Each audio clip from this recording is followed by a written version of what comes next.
আল্লাহি আল্লাহ দয়া করো, আমার তওবা কবুল করো। দো জাহানের মালিক তুমি, আমায় তুমি ক্ষমা করো।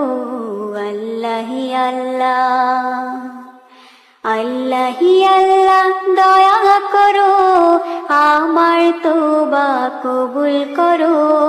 দো জাহানের মালিক তুমি, আমায় তুমি ক্ষমা করো। আল্লাহি আল্লাহ, আল্লাহি আল্লাহ। আমি অধম